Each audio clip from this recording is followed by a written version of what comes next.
E aí, pessoal, boa noite. Tudo certinho? E para mim está certinho o áudio, tranquilo, imagem. Dá um feedback aí.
E aí, pessoal, bora lá? Dar início aí, só os inimigos do fim. O pessoal aí entrando aí. Sexta-feira cansada aí. Fala Rames, meu garoto, Brenda, Thiago, Fabiola. Esse livro aí é ruim? É bom esse livro aí? Qual? De Tá quem é? enxergando aí? Não, né? É do Alan Martins, Nunca vi. Juspod.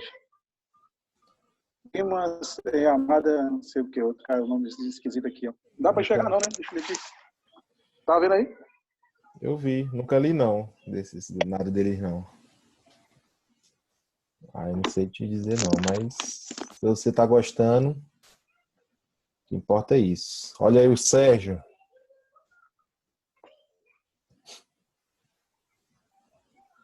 Fala, Sérgio, tudo bem, meu amigo?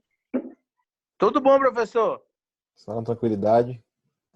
Na tranquilidade aqui, no Sexta-feira aguardo. aí, É, cansada. mas é assim mesmo, né? Valorizando aquele que está aí, né? Do outro lado, É, para passar as boas informações para nós. é isso aí. Vamos junto. Tamo junto. Deixa eu só ver o negócio aqui da minha internet aqui, parece que tá, o áudio tá chegando legal aí, né, pra vocês? Tá sim, aqui tá chegando. O áudio e imagem, né? Tá. Fechou então. Então bora começar. Pessoal, é o seguinte, hoje que eu programei pra gente hoje? A gente falar sobre empréstimos compulsórios e falar sobre contribuições especiais. Dos empréstimos compulsórios, eu tinha feito uma live no Instagram, tinha tratado sobre os empréstimos compulsórios e falei especificamente se havia a possibilidade de instituir agora, nesse momento que a gente vive aí de calamidade pública, de uma pandemia global também no nosso país, em vários estados, etc. Como essa live foi no Instagram, não foi nada assim muito oficial, estava no início ainda essa questão das aulas online e tal, eu resolvi a gente fazer novamente, falar novamente sobre os empréstimos compulsórios, ok? Inclusive essa live do Instagram tá lá, joguei o link para vocês no Google Sala de Aula, tá lá no YouTube também já encaminhei para vocês, beleza? A gente vai falar de novo sobre empréstimos compulsórios e depois a gente vai introduzir a matéria sobre contribuições especiais. Não vamos falar tudo sobre contribuições especiais hoje, porque ficaria muito longa a aula e ia ficar muito cansativo. A gente vai dar uma iniciada básica, falar sobre alguns pontos, e na próxima a gente aprofunda aí e fecha essa matéria. Aí nós fecharíamos aí toda a parte de espécies de tributos, né? Tributos em espécie. Beleza? Aí o que eu fiz hoje à tarde? Eu bolei aqui um esquema, porque tributário, vocês perceberam, eu costumo dar aula no pincel, né? E escrevo aquele esqueminha no quadro. Então, para ficar parecida a aula e ficar didático também para vocês, eu fiz dessa mesma forma. Eu criei um esquema para empréstimos compulsórios e criei um outro esquema aí para contribuições especiais, ok? Para ficar didático e aí vocês vão acompanhando, ok? O que eu peço para vocês? Se surgir alguma dúvida, que vocês me interrompam, abram o áudio aí, falem comigo, ou aqui pelo bate-papo também, tá ok? A intenção é que a matéria fique fixada. Eu vi algumas pessoas comentando em grupos aí que estava complicado no EAD, que não estava conseguindo entender, então às vezes eu fico um pouco preocupado aí de vocês estarem ou não assimilando o conteúdo. Eu espero que estejam, ainda que minimamente, e mais uma vez me coloco à disposição aí. Se surgir dúvida, me procurar pelo WhatsApp, no privado, se precisar me ligar, me ligue. E vai ser um prazer aí estar conversando com vocês, ok? O importante aqui é vocês assimilem o conteúdo. Então vamos lá, deixa eu compartilhar aqui a tela aqui dos slides.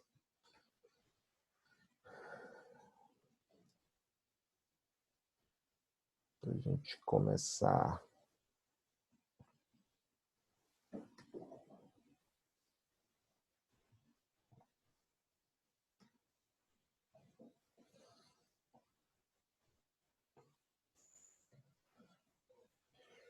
Bora lá, então, pessoal. O esquema que a gente vai usar para empréstimos compulsórios vai ser esse esqueminha aqui. Seria mais ou menos esse esquema que eu iria escrever, iria anotar lá no quadro para vocês. Então, a gente vai passando aí os balãozinhos. Nos próximos slides eu vou passando um por um. Esse aqui é só para dar o norte para vocês de como vai ficar no final. O esquema é bem padrão aí.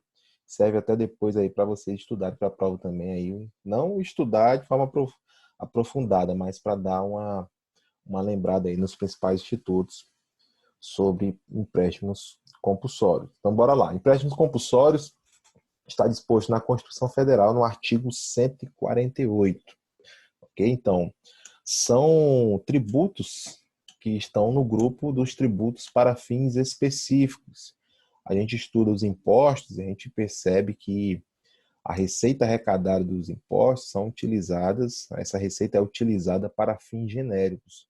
Então, o produto da receita dos impostos pode ser utilizado para qualquer fim. Isso vai ser determinado pela lei orçamentária do ente federativo, da União, dos estados, do Distrito Federal ou dos municípios. No caso, quando a gente fala de empréstimos compulsórios, quando a gente fala de contribuições especiais, que a gente vai estudar hoje, nós falamos de tributos que possuem fins específicos, que se distinguem dos impostos por conta dessa situação. A gente viu que a natureza jurídica dos tributos, a natureza jurídica do tributo, a gente pode estar conceituando essa natureza jurídica como um ingresso público de receita derivada, ok? Qual que é a única exceção dentro desse conceito de natureza jurídica do tributo? É exclusivamente o empréstimo compulsório. E por ele ter esse caráter de empréstimo, não pode ser considerado como uma receita. Ainda que o Estado ele possa arrecadar dinheiro, arrecadar fundos para um fim específico por meio desse tributo, empréstimos compulsórios, essa arrecadação não se configura como uma receita, porque vai ter que ser restituída posteriormente para o contribuinte. Okay? Então, tributo qual a natureza jurídica de um tributo? Receita é um ingresso público de receita derivada, com exceção dos empréstimos compulsórios, que não podem ser considerados como receita, ainda que seja um ingresso público, não pode ser aí considerado como receita, ok? Então vamos começar aí com algumas características aí do tributo empréstimo compulsório. Primeira característica: empréstimo compulsório é um tributo não vinculado. Tributo não vinculado. Aqui ele se assemelha aos impostos, que também são tributos não vinculados. O que quer dizer quando a gente fala de tributo que não é vinculado? Que não existe por parte do Estado a vinculação de uma contraprestação ao contribuinte. Não é porque você paga um imposto que o Estado ele vai ter que te entregar uma contraprestação exclusivamente para você, contribuinte. Então, também nos empréstimos compulsórios, imagine aí, por conta dessa pandemia e por conta da calamidade pública, a União ela vem instituir um empréstimo compulsório e você passa a se tornar contribuinte desse empréstimo compulsório. Não é porque você vai contribuir com o tributo empréstimo compulsório que a União vai ter a obrigação de, em contraprestação, te fornecer alguma prestação. Okay? Então, por isso, o Estado ele não está vinculado a uma contraprestação para você. Então, a gente diz aí que o empréstimo compulsório é um tributo não vinculado, ok? E dentro das 5 espécies tributárias, os únicos tributos que não são vinculados são os impostos, os empréstimos compulsórios e as contribuições de melhoria, ok? Tributos vinculados, nós temos somente as taxas e as contribuições de melhoria. Tributos vinculados, taxas e contribuições de melhoria. Tributos não vinculados, impostos, empréstimos compulsórios e contribuições especiais. E aí, quando a gente fala contribuições especiais, você pode falar só contribuições ou contribuições especiais. É mais uma nomenclatura para você diferenciar das contribuições de melhoria. Okay? Então, mais uma vez, quais são os tributos dentre as espécies tributárias no nosso sistema tributário nacional? Quais são os tributos que são vinculados, contribuições de melhoria e as taxas. Tributos não vinculados, os outros 3, impostos, empréstimos compulsórios e as contribuições especiais, ok? Então, os empréstimos compulsórios também são considerados tributos, considerado um tributo emergencial. Nós vamos ver nas hipóteses aí que vão autorizar a instituição de empréstimos compulsórios, que, por um lado, ou vai ser para combater uma calamidade pública, situações emergenciais de calamidade pública, ou vai ser para fins de investimento no país, mas esse investimento aí de relevante interesse nacional e que seja caracterizado como urgente. Então, o empréstimo compulsório é aquele tributo que serve para apagar fogo. É aquele tributo que é como se fosse a luz no fim do túnel para o Estado. O Estado já fez de tudo, já gastou tudo que tinha, não tem mais de onde tirar dinheiro, não tem de onde arrecadar. Ele faz o quê? Ele pode partir aí para os empréstimos compulsórios. É só você pegar também na sua vida pessoal. Quando é que você vai fazer empréstimo? Então, pelo menos na essência, você só faz empréstimo quando você tem uma emergência. Se você faz empréstimo sem ter uma emergência, não é porque está errado. Ninguém faz empréstimo para ir sair e comprar na loja, etc. Pode ser que haja aí um desequilíbrio nas suas finanças, nas suas contas. O empréstimo, normalmente você faz dentro de uma emergência, questão de saúde, etc. Okay? Então, 2 características já citadas dos empréstimos compulsórios: tributo não vinculado, também tributo emergencial. Os empréstimos compulsórios são considerados também como tributo eventual. Não é um tributo de natureza aí ordinária que normalmente você está pagando. Depois da Constituição de 1988, não foi criado nenhum empréstimo compulsório. Antes de 88, houveram sim as criações de alguns empréstimos compulsórios, mas depois de 88 não foi criado nenhum empréstimo compulsório. É por isso que a gente fala da característica da eventualidade dos empréstimos compulsórios. O empréstimo compulsório é um tributo temporário, é um tributo precário. Por isso que a gente diz que ele é um tributo não definitivo. Ele vai durar enquanto perdurar a situação que autorizou a sua instituição. Então, existem alguns perfis definidos já na Constituição Federal que, no caso de acontecer, de se efetivar um desses perfis, uma dessas hipóteses autorizadoras, poderá se instituir um empréstimo compulsório. E esse empréstimo compulsório, ele estará lá instituindo e prevalecendo enquanto perdurar esse período. Então, se é uma situação de guerra externa, instituir o empréstimo compulsório, ele vai ser temporário, enquanto perdurar aí o prazo dessa guerra externa ou enquanto perdurar a necessidade do Estado arrecadar para combater a situação dessa guerra externa. Beleza? Então, até agora, tributo não vinculado, emergencial, eventual, não definitivo, ou você pode chamar de precário ou de temporário. É um tributo restituível, único dos tributos em que existe a restituição por parte do Estado. Então, se você paga empréstimo compulsório, você está pagando aquele valor, ainda que seja compulsório, que o Estado vai tomar de você. Se você não pagar, vai ser inscrito na dívida ativa, você vai poder sofrer uma execução fiscal, ou seja, o Estado vai atrás de cobrar de você de qualquer forma. Se você não pagar voluntariamente, ele vai tentar agredir os seus bens, o seu patrimônio, para tentar expropriar e adimplir esse crédito que ele vai ter com você com um empréstimo compulsório. Só que você paga e depois você deve ser restituído. Essa restituição, obviamente, vai sofrer aí atualização monetária, incidência de juros, etc. Ok? Então, esse valor tem que estar sendo corrigido conforme vai passando o tempo e a União não te restitui os valores.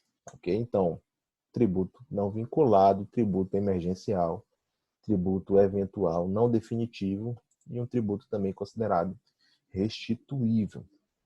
Os empréstimos compulsórios aí é mais um tributo considerado como receita afetada. Então, o que quer dizer tributo com receita afetada? Que a receita desse tributo, o produto da receita originada da instituição de determinado tributo, tem que ser aplicada em um fim específico.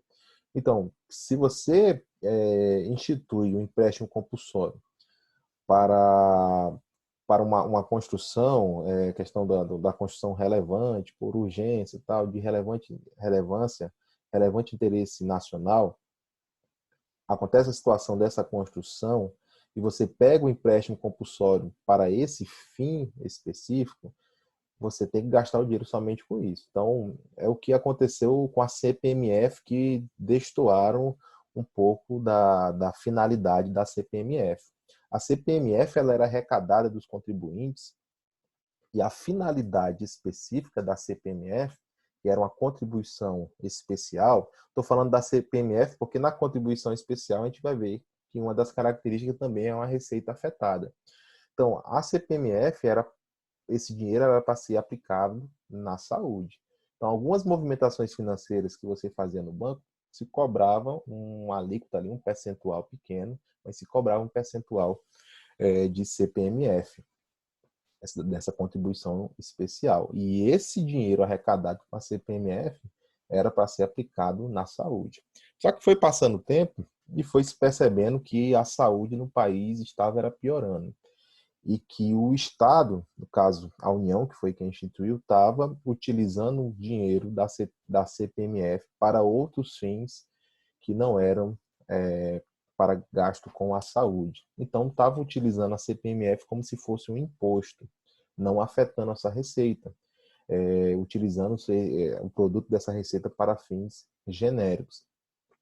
Tributos com essa característica de receita afetada tem que ter a utilização somente para esse fim. Os impostos têm a característica de receita não afetada. O produto da receita dos impostos, aquilo que o Estado arrecada com os impostos, ele utiliza da forma como melhor lhe convier, da forma como for arbitrado aí, colocado na lei fiscal aí do anual de cada ente federativo, seja do Estado, do município, da União, cada um utilizando o valor da receita dos seus impostos. Ok? Então, o empréstimo compulsório, se for instituído o empréstimo compulsório de guerra, esse valor tem que ser utilizado na guerra. Se for para calamidade pública, o valor tem que ser utilizado especificamente para calamidade pública. Ok?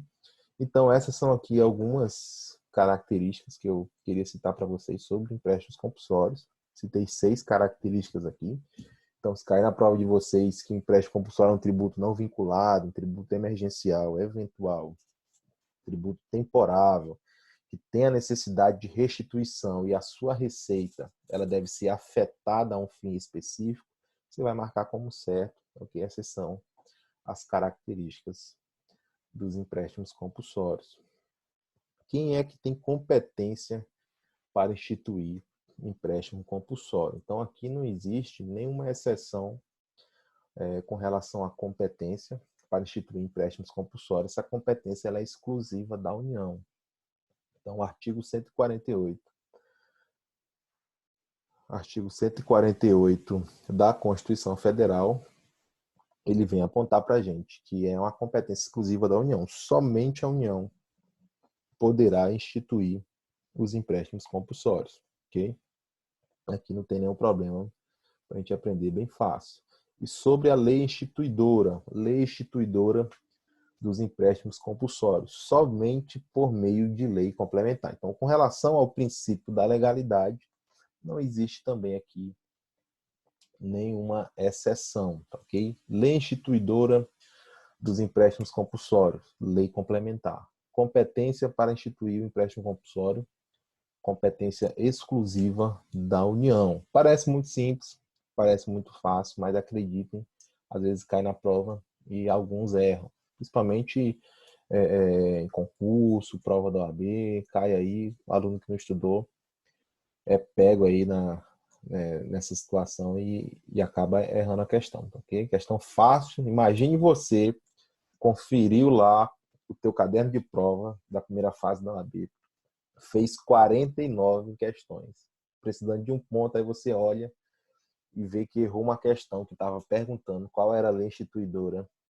do empréstimo compulsório e você errou, entendeu? Aí eu ligar para mim, eu já compro a corda, entrego lá, pego a corda, porque não tem jeito. Só matando. Beleza, pessoal? Então, aqui vocês não erram mais.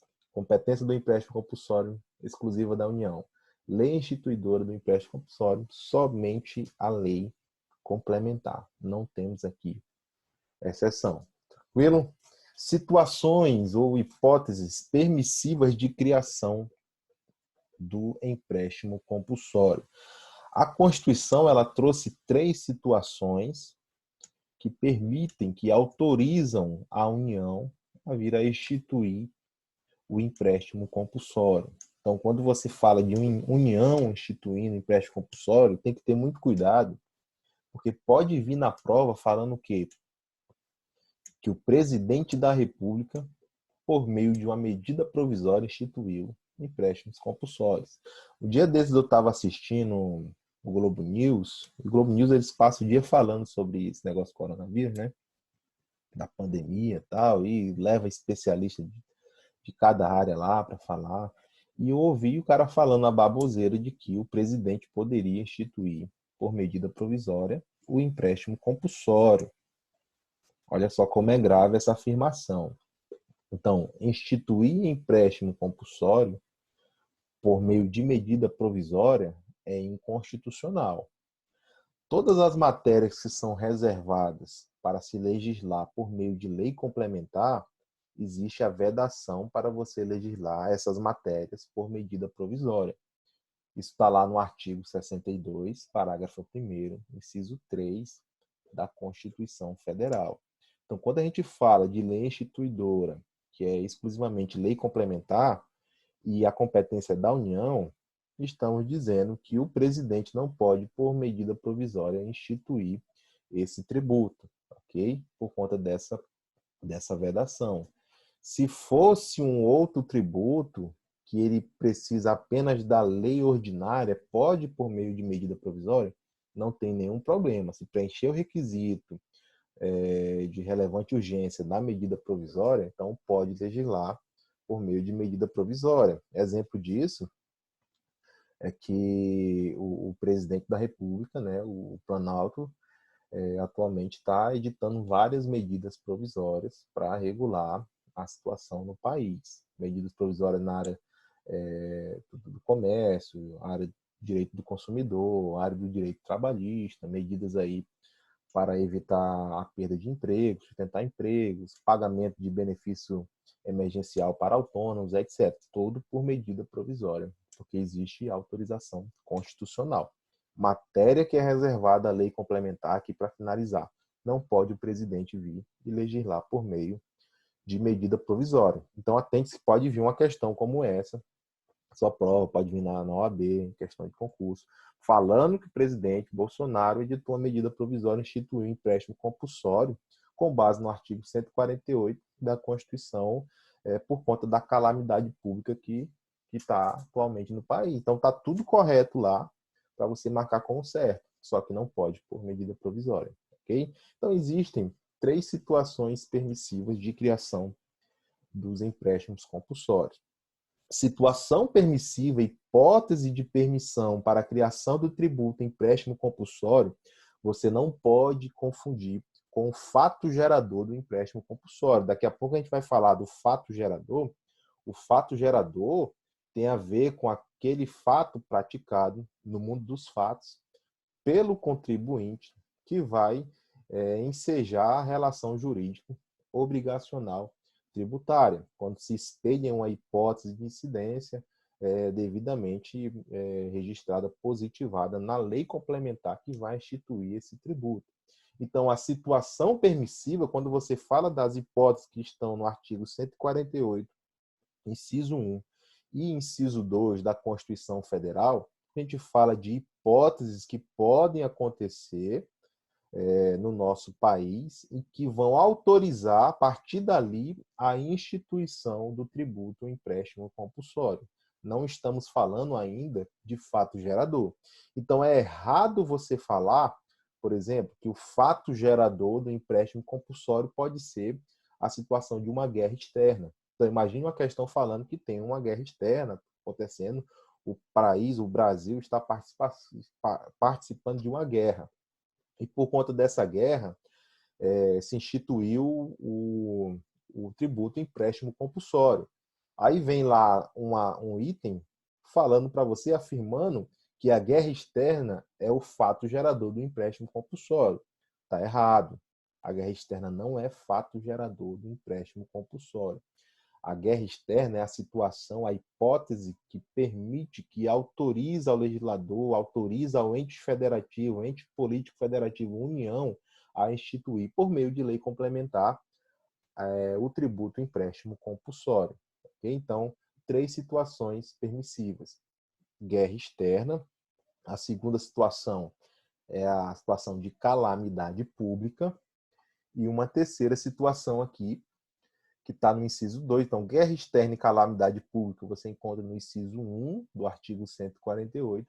Investimentos públicos urgentes que atendam a um relevante interesse nacional você encontra no inciso 2 do artigo 148 da Constituição Federal, ok? Essas são as 3 hipóteses permissivas, situações que, se ocorrerem, autorizam, permitem que a União possa vir a sentar no parlamento, debater, discutir e decidir se institui ou não o empréstimo compulsório.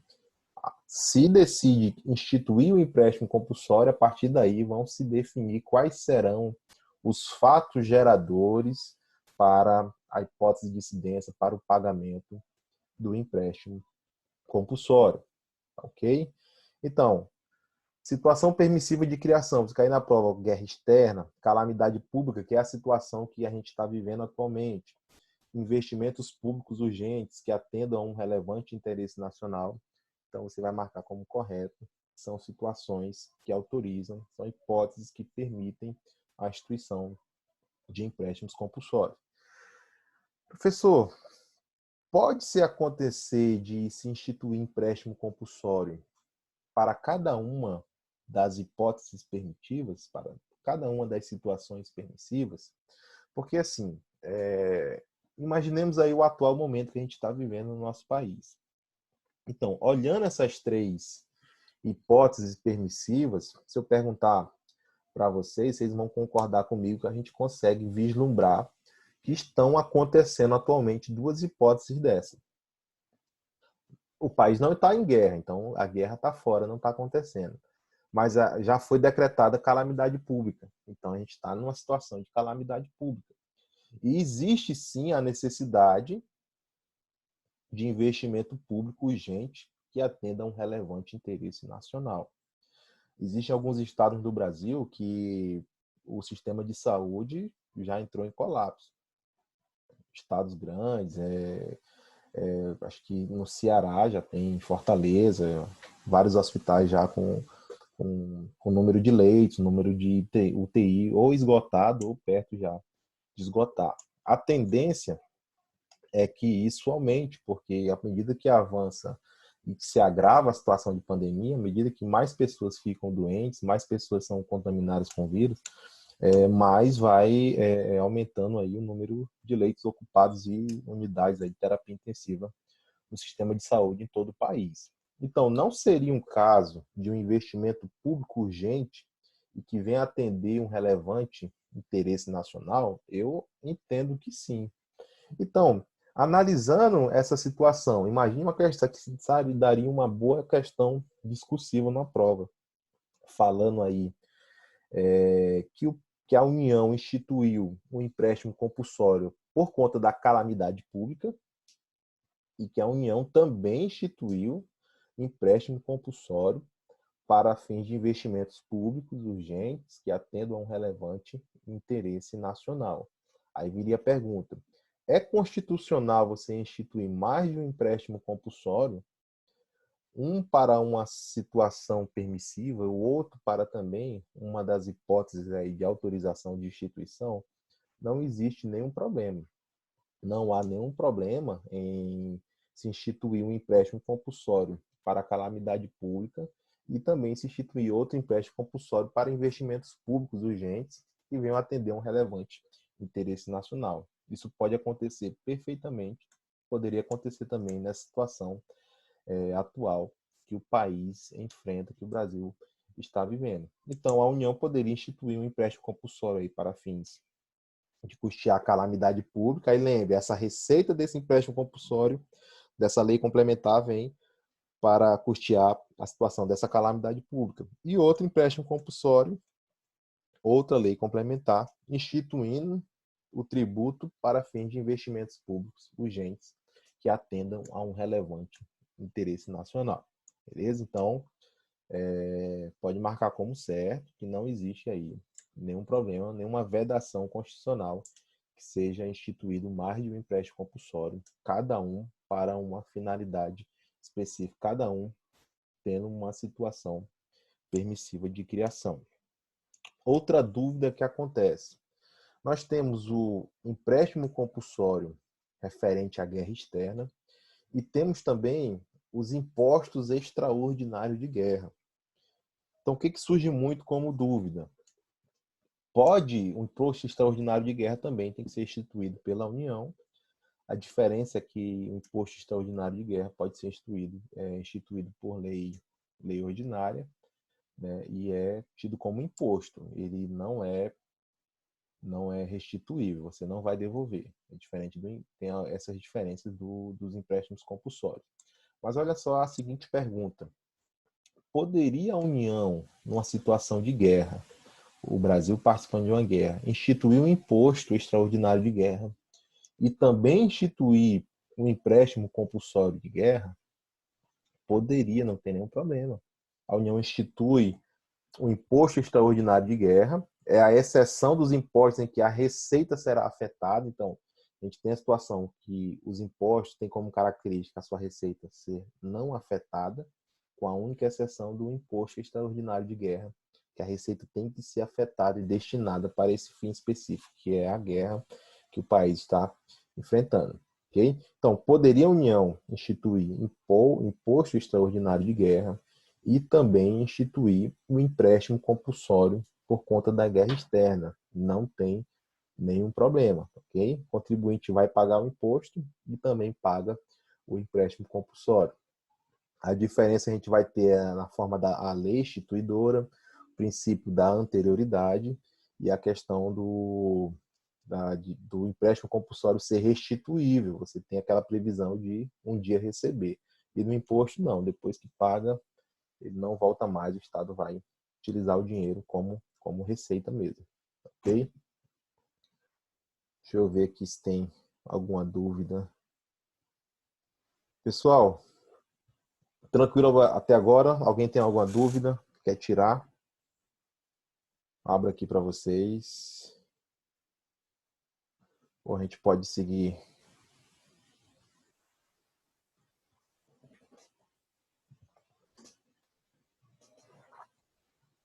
Plano Collor foi considerado, você diz, quando ele confiscou a poupança, né? Não foi empréstimo compulsório, não.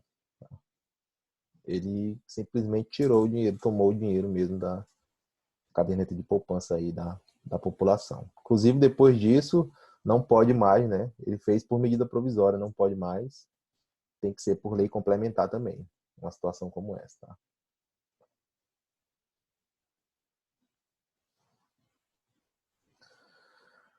Como se dará o pagamento do empréstimo compulsório? Poderá ocorrer sequestro dos valores das contas das pessoas? Aí depende do fato gerador. A gente vai daqui a pouco falar sobre o fato gerador. E se um fato gerador for esse, imagine um fato gerador aí, que seja de contribuintes, pessoas que possuem mais de 100 mil reais na caderneta de poupança. Aí o que extrapolar vai incidir uma alíquota, você vai pagar como empréstimo compulsório. Ou de valores que você tem investido em investimentos em bolsa de valores, em ativos, em renda variável, renda fixa, etc. Então, vai depender da lei complementar o que vai ter lá como fato gerador. Agora pode sim, tá bom?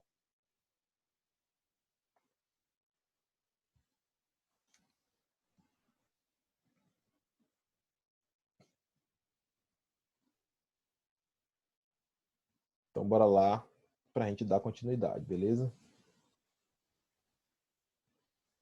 Deixa eu ver onde eu parei aqui. Pronto. Então, vamos lá. Empréstimos compulsórios e o princípio da anterioridade. Só um resuminho básico. Quase todas as aulas eu falo desse princípio, eu repito.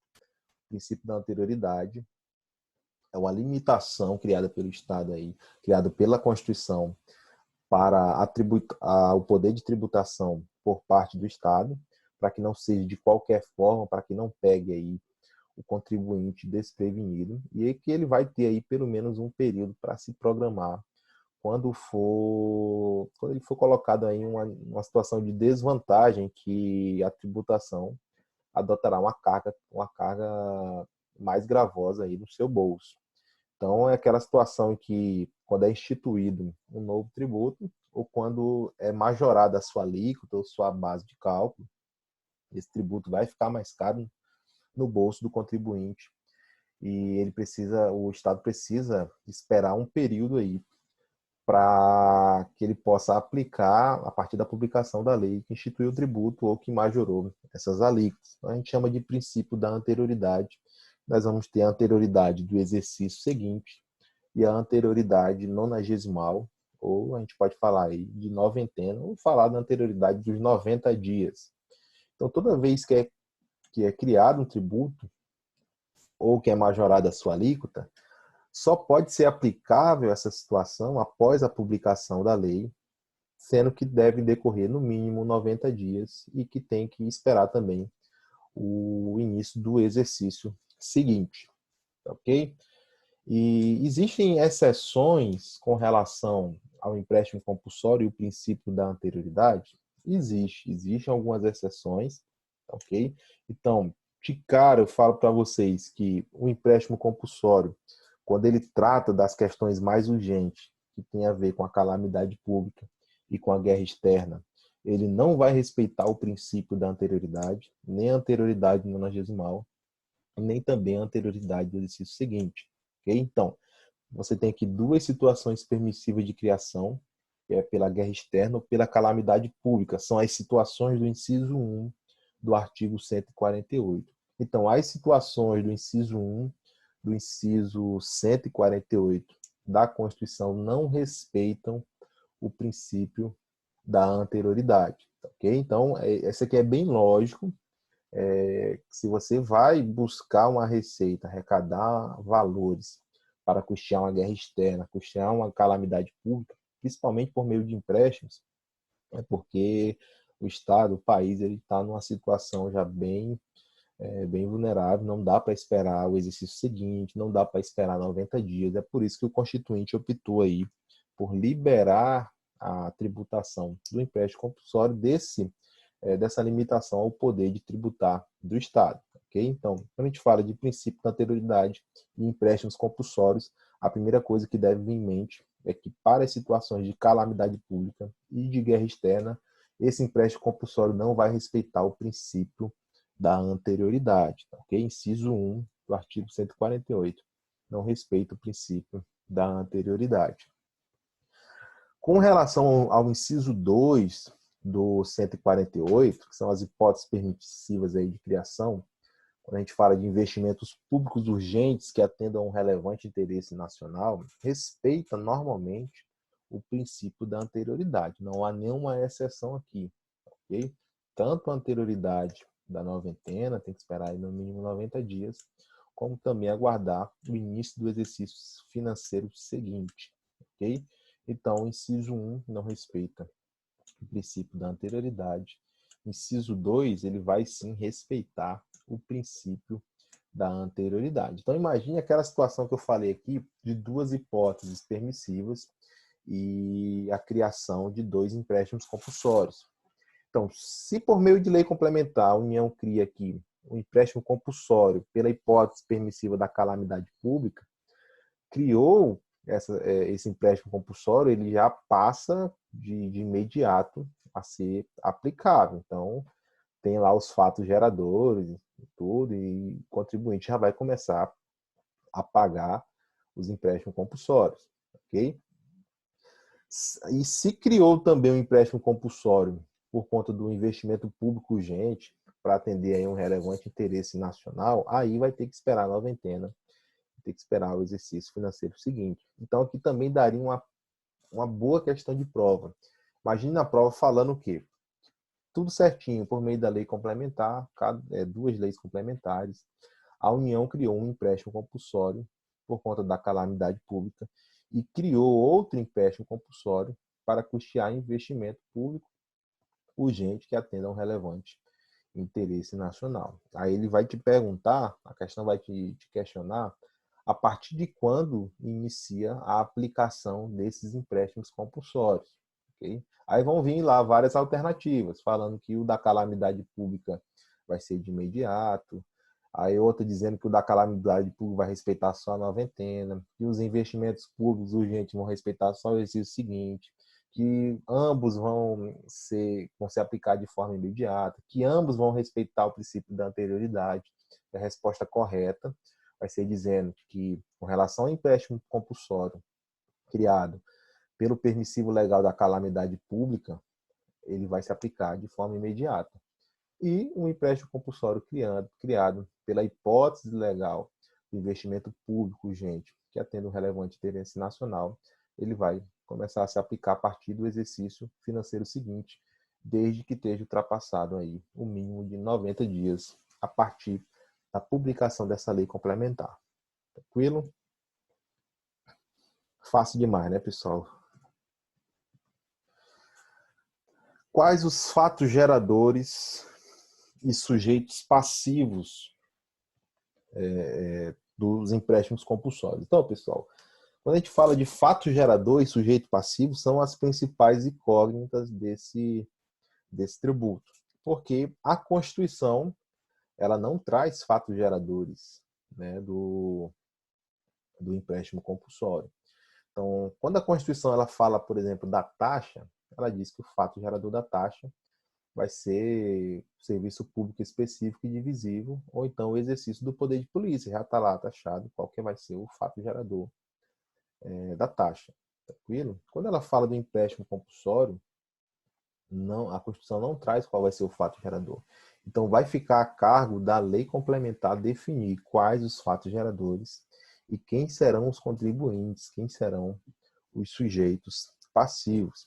O fato gerador vai ser aquele que a lei vai trazer como uma hipótese de incidência. Então, quando você pega, assim, fazendo um paralelo com o direito penal, e você tem na hipótese de incidência lá, ou no direito penal a gente fala de fato típico, do artigo 121 do Código Penal, que fala matar alguém. Aí diz lá que se matar alguém, você vai ser condenado a tantos anos, aí vão ter vários parágrafos falando das qualificadoras, tal, etc. Beleza? Artigo 121. Qual é o fato gerador, a hipótese de incidência, o fato típico?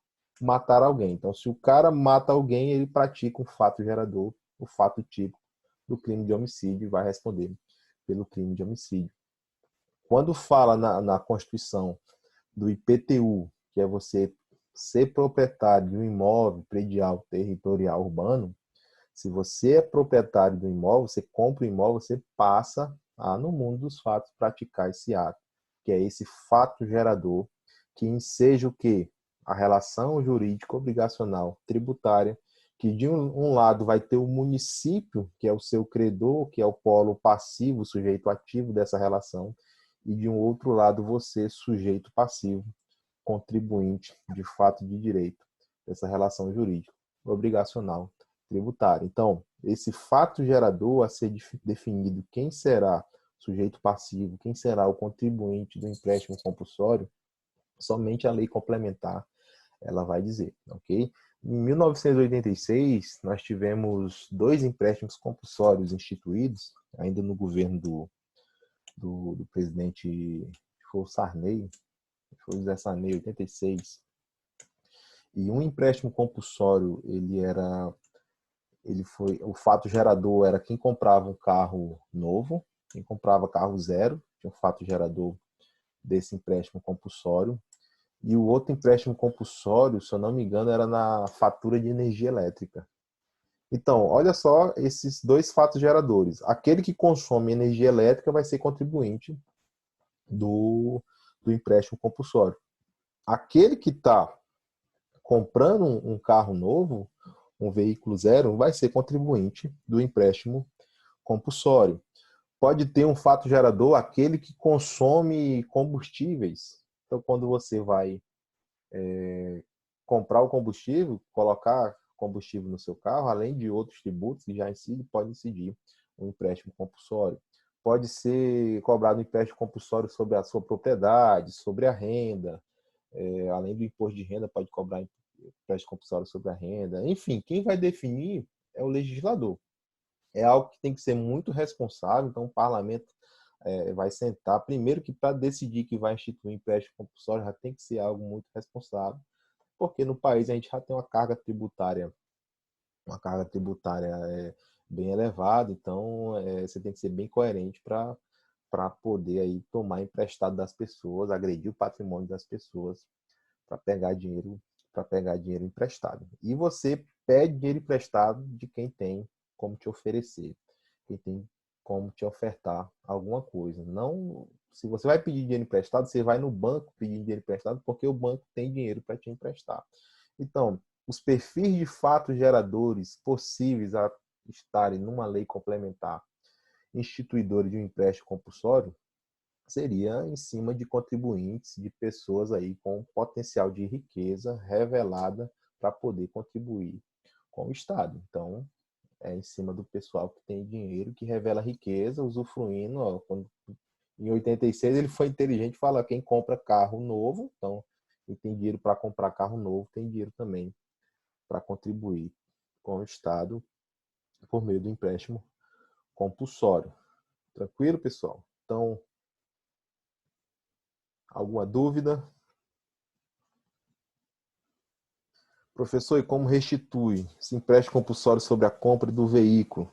Pois, assim, aí entra também o princípio da transparência, né, Sandro? Então, você comprou o veículo novo, tem lá a incidência do ICMS, a incidência do IPI, a incidência da tributação. Então, teria também a incidência da tributação, que seria do empréstimo compulsório.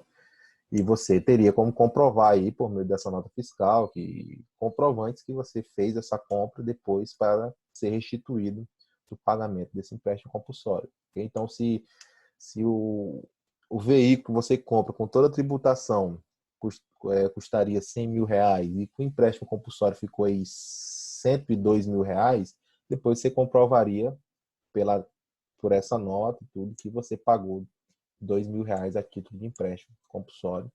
Teria esse crédito aí para receber do governo, do Estado. Estado que eu falo é nacional, da União, tá ok?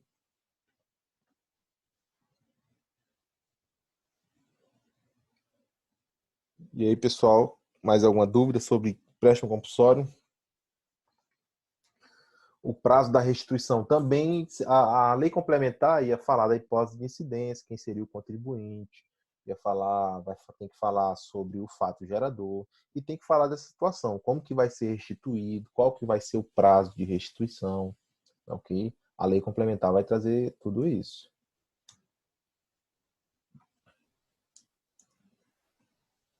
Beleza? Mais alguma? Pessoal, deu para entender? Tá tranquilo? Fácil, né?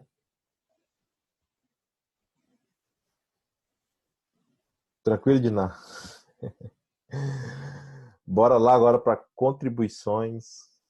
Você pode chamar de contribuições. Se você tiver com preguiça, fala contribuições. Se quiser falar bonito, você fala contribuições especiais, ok? O importante é que você não confunda com contribuições de melhoria, tá? Então, contribuições, eu falo muito contribuições especiais, eu prefiro contribuições especiais. Fica mais bonito, né, Sérgio? Contribuições especiais e tal. Bora lá? Fica algo mais charmoso, né? Fica. Mais... Tá aqui, pessoal. Contribuições especiais. Tem esse esquema aqui que eu... Peraí que eu não compartilhei não, né? Deixa eu compartilhar aqui.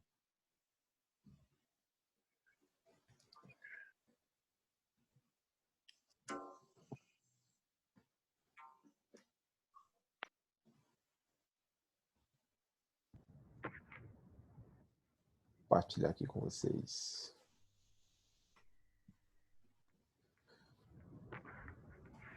Aqui, ó. Contribuições especiais. Não eu fiz esse esqueminha aqui. Vai ser que a gente vai passar aqui um por um. Lembrando que eu falei no início da nossa aula para vocês, que a gente vai só passar aqui por cima de alguns institutos das contribuições especiais e vamos aprofundar mais na aula seguinte, tá ok? Na aula da semana que vem. Beleza? Então, começando aí, contribuições especiais. Então, pessoal, falamos já sobre os impostos, sobre as taxas, as contribuições de melhoria e falamos sobre os empréstimos compulsórios. Vou só ajeitar esse negócio aqui. Falamos sobre os empréstimos compulsórios por último agora. Agora a gente chega aqui nas contribuições especiais.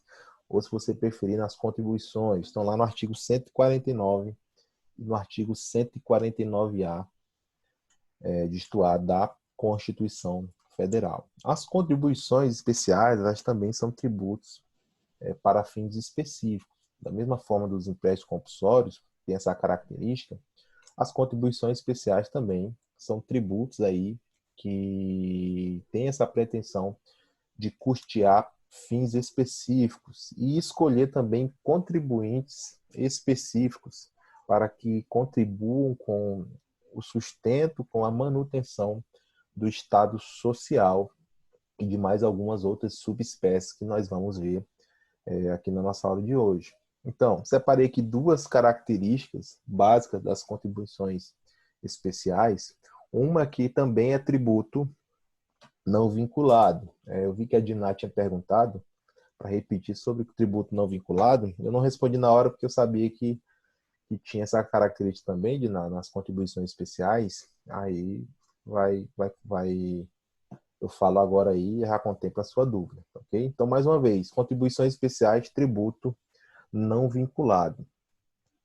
Não é porque você é contribuinte de uma contribuição especial, você é contribuinte de uma taxa, contribuinte de taxa não, contribuinte de empréstimos compulsórios, que o Estado, que o ente federativo que arrecada esse valor, ele vai ter que em contrapartida aí, de fazer alguma contraprestação, ok? Não existe obrigatoriedade por parte do Estado de contraprestação em tributos que o contribuinte paga e que tem essa característica de não ser vinculado, ok?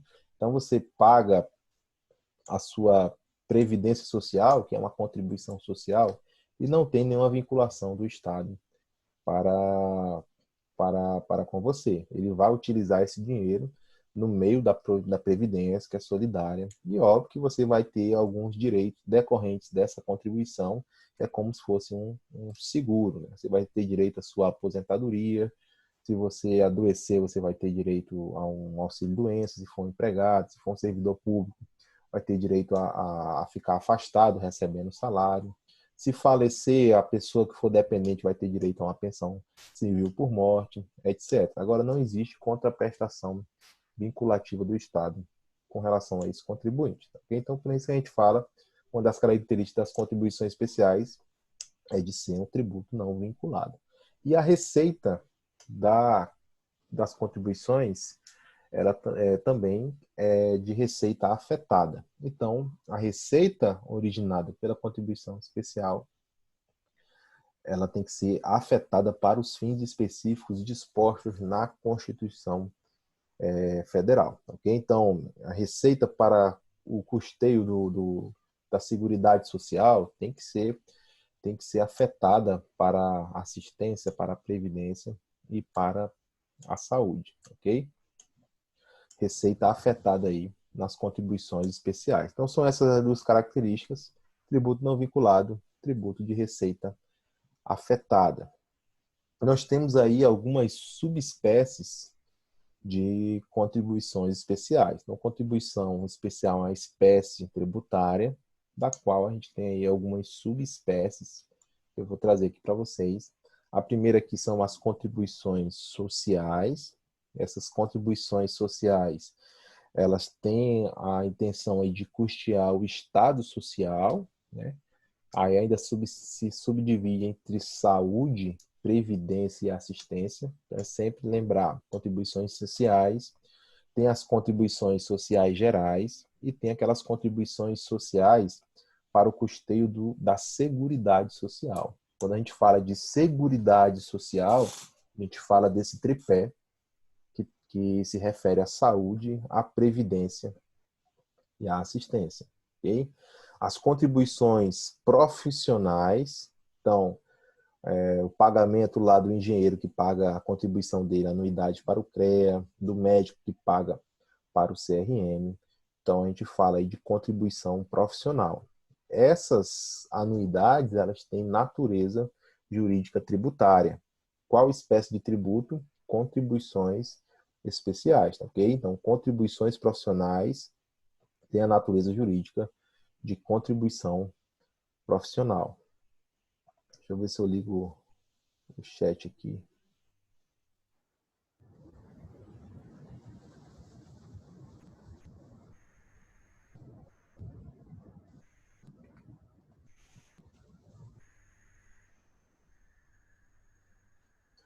Fizeram uma pergunta aqui.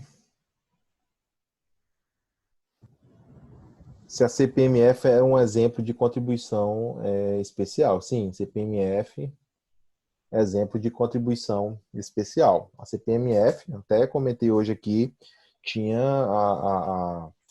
a finalidade dela era de custear despesas com a saúde, né, de melhorar o sistema único de saúde no país. Existe ainda muita situação doutrinária falando da CPMF, que ela mais parecia como um imposto, a partir do momento que começaram a utilizar a receita originada da CPMF para fins genéricos, fins outros que não eram de custeio da saúde. Então, eu já li alguns artigos de autores, né, falando que a CPMF ela estava ali amoldada por trás de uma contribuição especial, mas no fim mesmo específico era como se fosse um imposto, porque o produto da receita estava sendo utilizado para outros fins que não era da saúde, para fins genéricos, como é característico dos impostos. Então, contribuições profissionais, contribuições sociais, contribuições de intervenção no domínio econômico. Então, aqui a gente é aquela sigla, a CID. Você ouve falar aí das CID dos combustíveis. A CID dos combustíveis é uma contribuição de intervenção no domínio econômico, ok?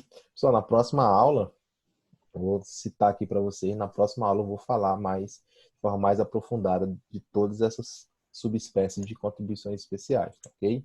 Então, contribuições sociais, contribuições profissionais, contribuições de intervenção no domínio econômico, que são as CIDs, e temos também as contribuições de iluminação pública. Então, se te perguntar as espécies de contribuições especiais, você vai lembrar que só temos 4. Nós temos as contribuições sociais para o custeio da Seguridade Social ou as contribuições sociais gerais. Quando fala de contribuição social para o custeio da Seguridade Social, a gente tem o tripé saúde, previdência e assistência. Temos as contribuições profissionais, as CIDs, contribuição de intervenção do domínio econômico, e as contribuições de iluminação pública.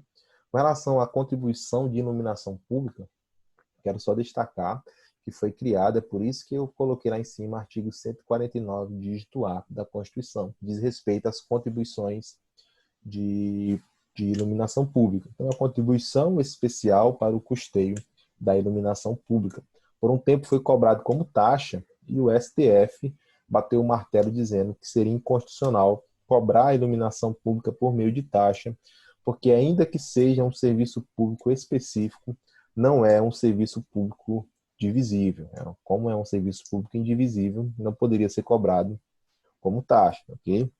Não poderia ser cobrado também como imposto, é por isso que a gente fala que é um tributo sui generis, e o legislador constituinte resolveu, então, integrar o sistema tributário a iluminação pública como uma contribuição especial e colocou lá o artigo 149, dígito A da Constituição.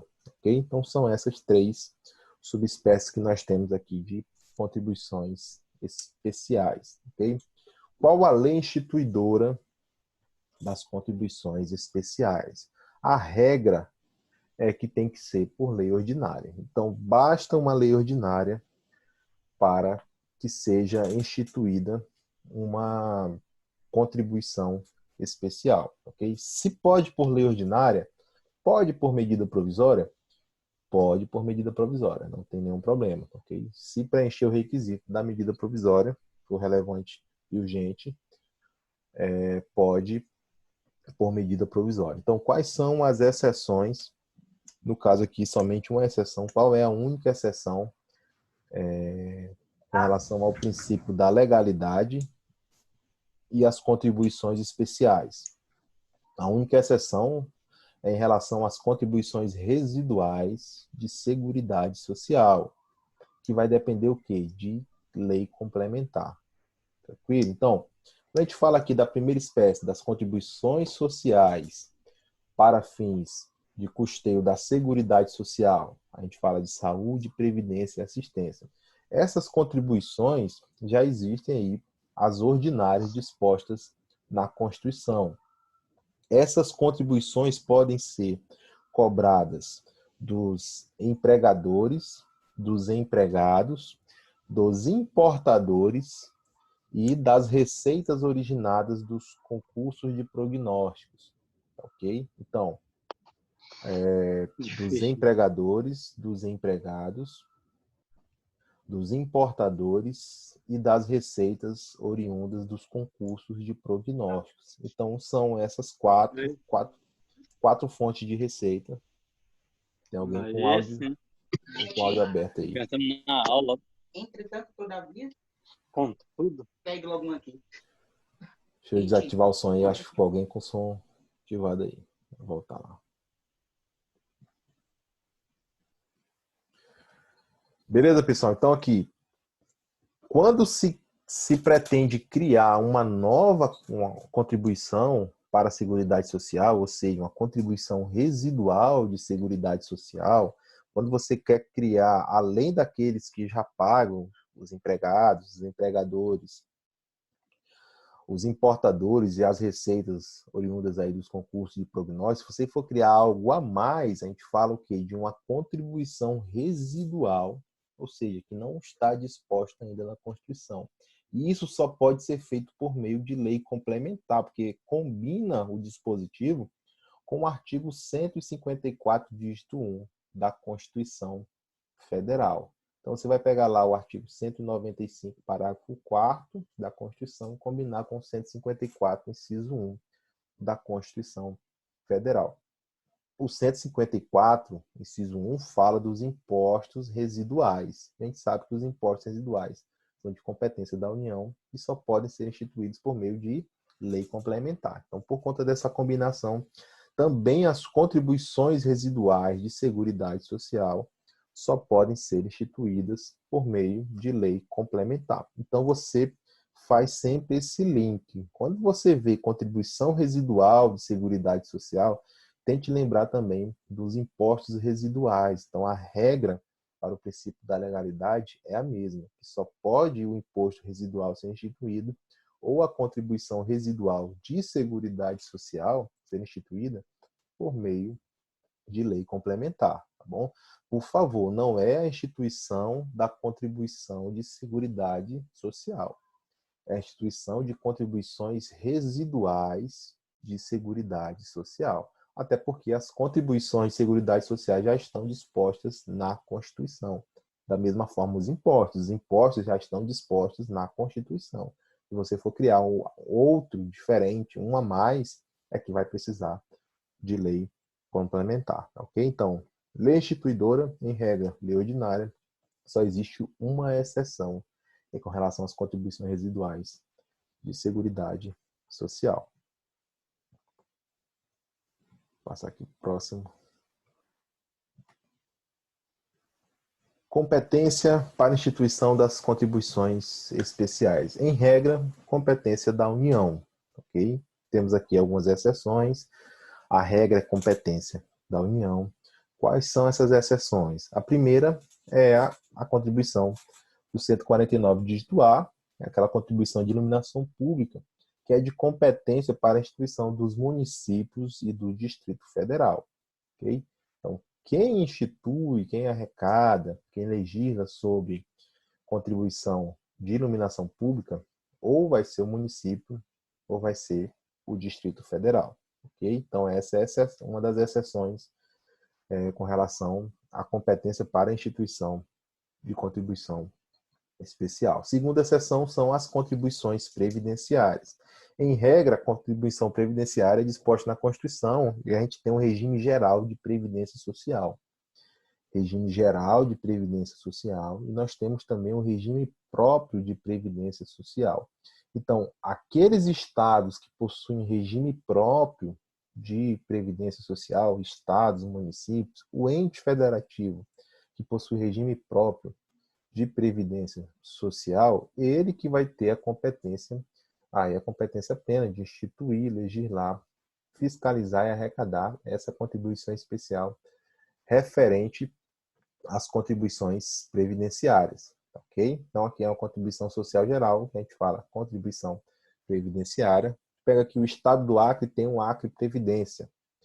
Então, o Acre Previdência é o que? O regime próprio de previdência dos servidores públicos do estado do Acre.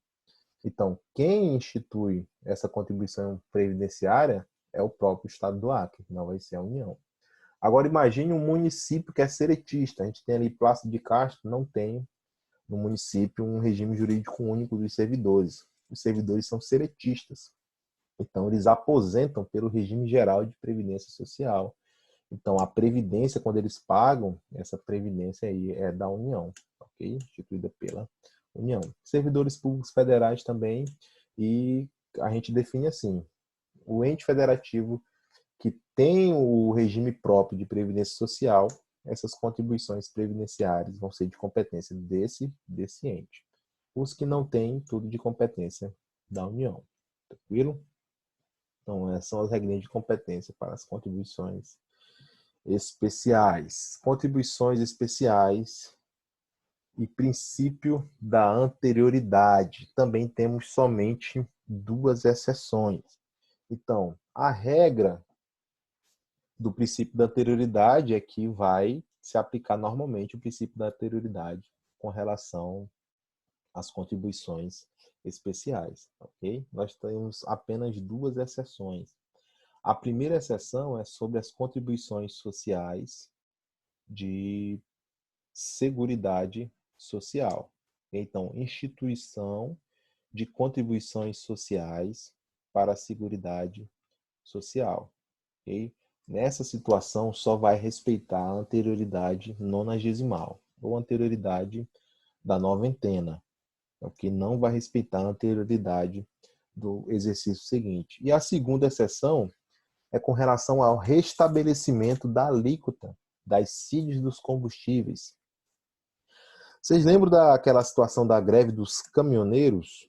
Que ficou aquela briga porque os caminhoneiros queriam que baixasse o valor do óleo diesel, né? E teve aquela greve, inviabilizou aí a produção, o transporte, né, de produção em todo o país, transporte de combustível.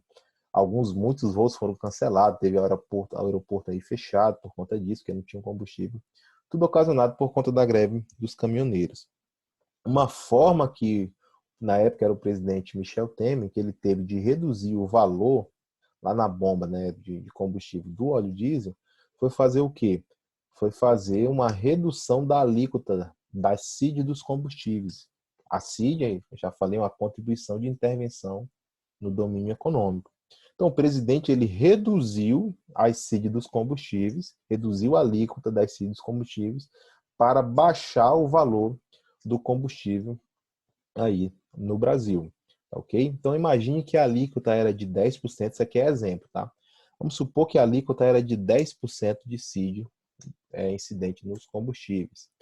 E o presidente baixou para 5%. Então, ele reduziu a alíquota para 5%. Então, acompanhe aí meu raciocínio.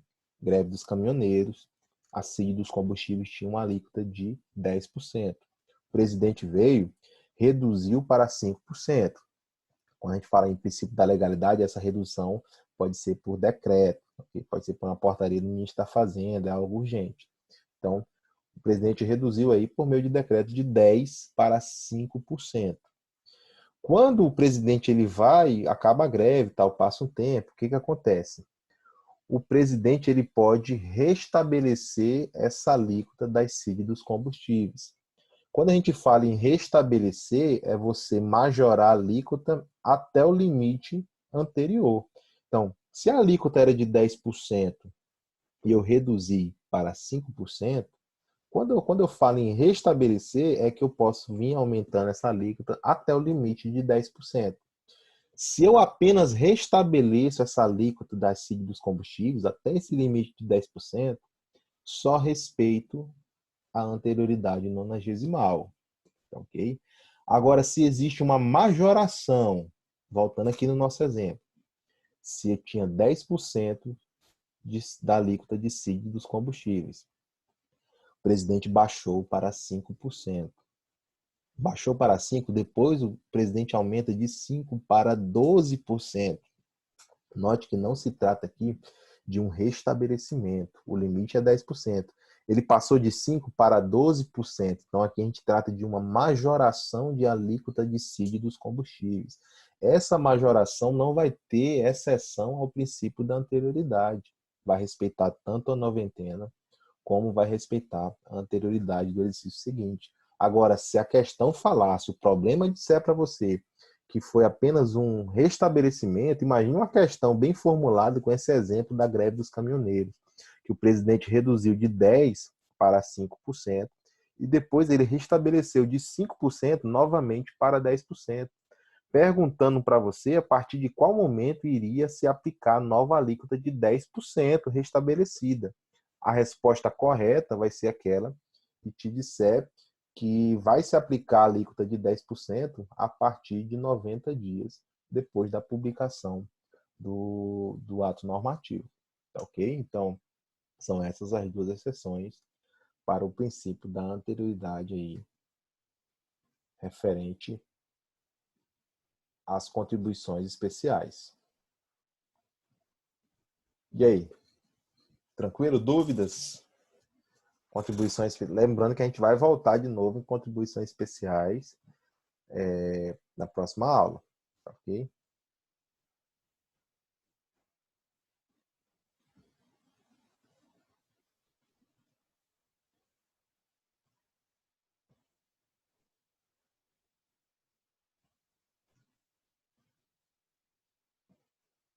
E aí, pessoal, alguma dúvida? Deixa eu ver aqui. As anuidades profissionais são contribuições sociais, não são contribuições especiais, não são contribuições sociais, tá bom? Não são contribuições sociais. Aqui se enquadra nas contribuições profissionais, tá? Anuidade profissional, contribuição profissional. É uma subespécie de uma contribuição especial, mas não é contribuição social, tá? Agora, quando você paga para o INSS, ali é uma contribuição social.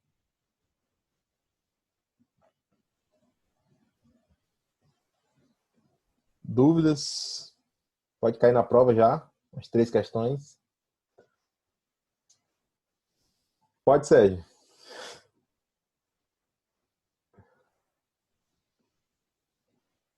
Se a gente puder pedir ajuda ao universitário. Mas não é difícil não é difícil não o conteúdo. Tem uma lida e tal. Tá bom? E são temas que eu não vou aprofundar muito nas questões, sabe? Eu vou cobrar de vocês essa parte mais genérica mesmo. Conhecimento da contribuição especial e tudo. Tá? Tá bom. O senhor vai disponibilizar para nós, né, esse material aí também? É só esse esqueminha, né? Vou disponibilizar sim. Eu vou produzir um resumo.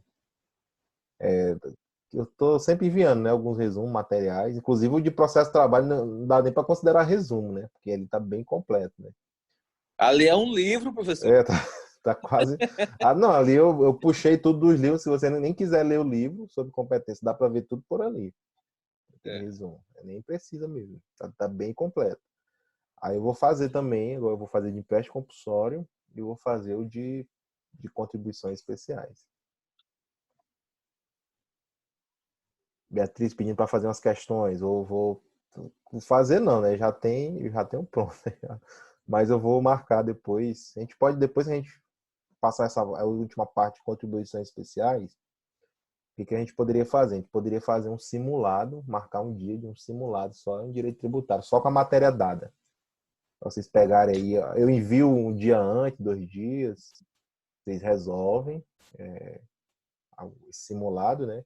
A gente marca um dia só para resolver juntos aqui e tirar o gabarito do simulado. Fechou.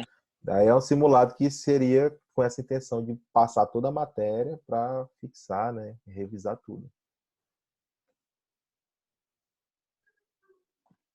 Beleza? Fechou. Então, estamos fechados, então. Fechado. O que a gente fez de processo de trabalho ficou bom, né? Terminou, aí resolvemos aquelas questões e tal. Aí quando o cara vê que tem que estudar mais, né? Não deu certo. Aí eu posso fazer assim também de tributário. Tá ok? A gente faz várias questões aí, umas 15 questões aí, uma aula só para resolver questão. Tirar dúvidas.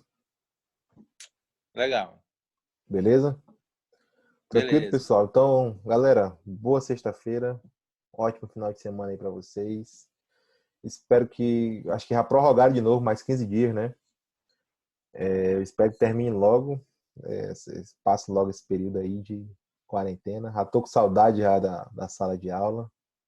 Né? Eu acho que nada substitui, né, o ensino presencial, aquele contato, né, mais próximo, né, que a gente tem dentro da sala de aula. E eu tô com saudade e espero que passe logo e a gente possa estar junto aí, estudando e aprendendo com vocês aí também. Tranquilo? Abração para vocês, vou encerrar aqui, depois eu vou gravar e disponibilizar para vocês a aula de hoje. Fechou? Abração, pessoal. Qualquer dúvida, entre em contato comigo. Estou à disposição.